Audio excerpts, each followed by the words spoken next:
Exceptional engineers, welcome back to CircuitPython School. I am Professor John Gallaugher, and in this video I am going to show you how to get a STEMMA-QT or Qwiic connection working with CircuitPython on a board that doesn't have a built-in STEMMA-QT or Qwiic port. And I'll be demonstrating this in our Arduino Nano RP2040 Connect, but the techniques that I'll demonstrate should work on other CircuitPython compatible boards as well. Then, to prove that things are working, we'll implement a STEMMA-QT device. I'm going to use a simple temperature sensor to get the temperature, and that's going to be the Adafruit MCP9808 STEMMA-QT, since that's what my students are going to be using. And while we're printing temperature readings, we'll learn to format numbers to print a specified number of decimals, as well as no decimals at all. So let's slide into STEMMA-QT, or quickly get into Qwiic with some wiring, coding, and temperature taking, CircuitPython style. So as mentioned in the earlier video, I2C is one of the big three communication protocols for connecting devices to microcontrollers. Now normally you need 4 wires to hook up I2C, but if you have a STEMMA-QT port, then all you need to work with I2C is one plug. And even better, I2C devices can be daisy-chained together, so you only need one plug on your board to work with multiple devices.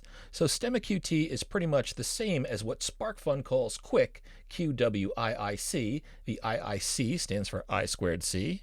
Get it? But the only difference is that while SparkFun standard supports 3.3 volt devices, Adafruit STEMMA-QT can support 3.3 and 5 volt devices as well. Now, most STEMMA-QT devices are 3.3, so this really isn't a problem. But if you are using the SparkFun Qwiic device, just make sure that it's supported by a CircuitPython library if you plan to use CircuitPython.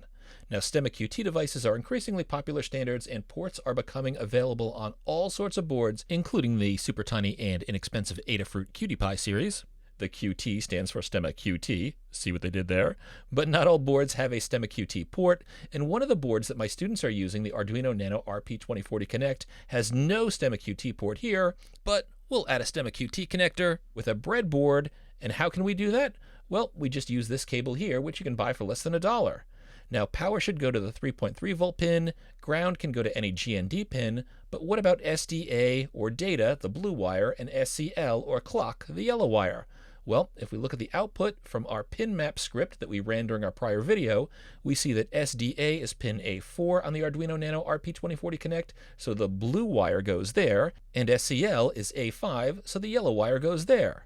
Now, if you've got another CircuitPython board that you want to hook up with this kind of cable, just run the pin map script that we demonstrated in the prior video. Look for the SDA pin and the SCL pin. Blue goes to the SDA, yellow goes to SCL. This is the script output for the Adafruit Circuit Playground Bluefruit, and we can see that the SCL is the A4 pin and the SDA is the A5 pin, so they're just flipped from what they were on the Arduino we just showed, and that's how you should connect this cable.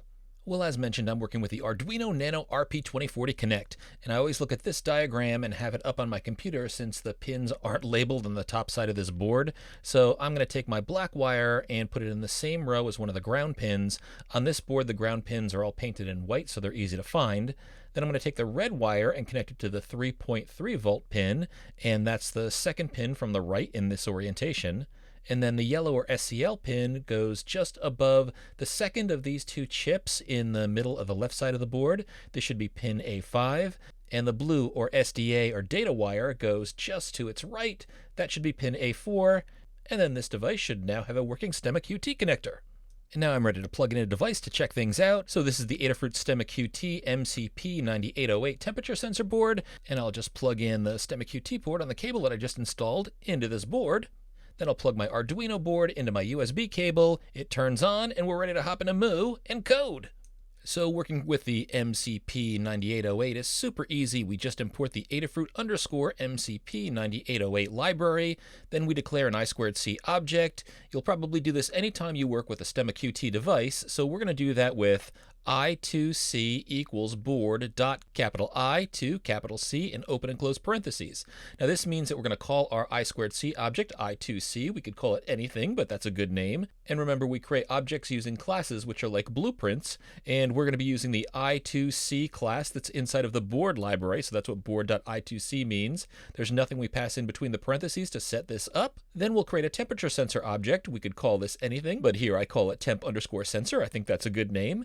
And And this is created by using the Adafruit MCP9808 library and the MCP9808 class in that library. And here we pass in the I2C object that we just created above. And that's because the MCP9808 is an I2C device.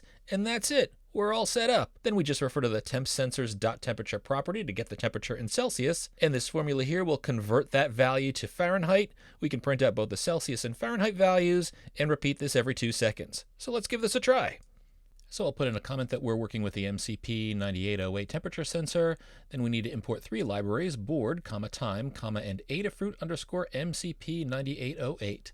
Then we create the I2C object with I2C equals board.I2C, open and close parens. Then I'm going to name my temperature sensor temp_sensor, set that equal to Adafruit MCP9808. That's the library we just imported. And then say .MCP9808. That's the class we're going to use. And to set that up, in between parentheses, we pass in I2C, the I2C object we just created. Then in our while true loop, I'll create a value temp_C to hold the temperature in Celsius equals temp_sensor.temperature. Then we'll convert that to Fahrenheit and store that in a value called temp_F, and that'll be equal to temp_C times 9 divided by 5 plus 32. That's just the standard Celsius to Fahrenheit conversion formula. Then on this next line, we'll just print out the word temperature, and then the temperature in degrees Celsius and in degrees Fahrenheit. And now we're about to enter this print statement here, and we might not have seen this before, but the way this works is everything in between the double quotes is considered a string, except for the curly braces. Now the curly braces are placeholders, and then after we close the string with the closing double quote, this dot format here, what's in between parentheses here are different values that we'll put between the curly braces in order. So temp_C goes in the first set of curly braces, and temp_F goes in the second set of curly braces. And we do that with a print statement, open parentheses, and in double quotes, temperature, and then curly braces. Then I'm going to type in the degree symbol. That'll just print out the degree symbol. To type the degree symbol on the Mac, it's Shift-Option-8. On Windows, it's Alt+0176. You don't have to put the degree symbol in there. It's a nice thing to do. Then capital C for Celsius, comma, I'll put in 2 spaces, open and close curlies, that's where we'll insert temp_F, degree symbol, capital F, close double quote, so that's the whole string I'm printing out, but then I'm going to use the format command, .format, and then in between parentheses I'm going to put in the 2 values that I'm going to put into the first and second set of curlies respectively. That's temp_C, temp_F.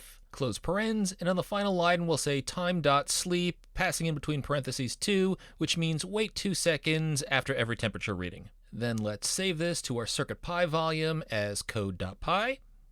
Open the serial monitor, and nothing is showing up even after I click on save again. Remember, this happens sometimes in Mu. If that happens, if you type Control-C to go into the REPL and then Control-D to get out of the REPL, it almost always will restart your code. We'll see that's what happened here.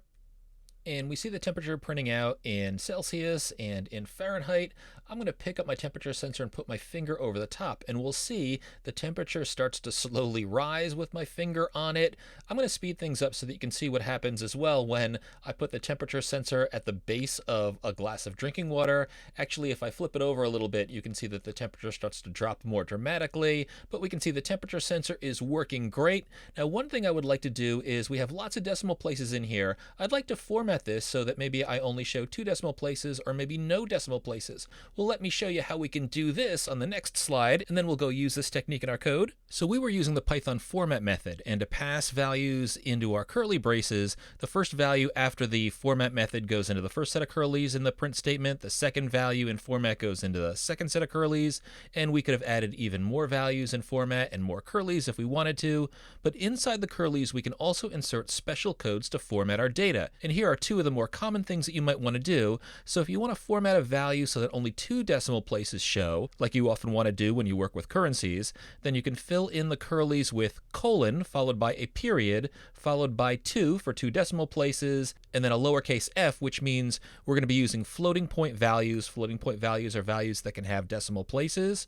Or if you wanted 1 or 3 decimal places, you could change the 2 to 1 or 3.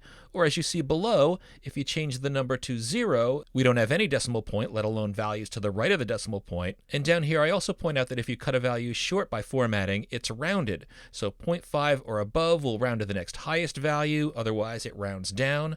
So let's try this out in our code. So I'm going to put in different formatters in each of these different curly braces. In the first set of curlies, I'm going to put in colon period to F, but in the second set of curlies, I'm going to format it so that there are no decimal points, so that'll be colon period 0F. So now let's watch the magic, save, then open the serial console, and will you look at that? The Celsius temps have 2 decimal places while the Fahrenheit temps have no decimals. And if you want to go back into your code, you can go into the first set of curlies, change the 2 to a 0, save. Now neither of our temps have any decimal places. Nice work, coder.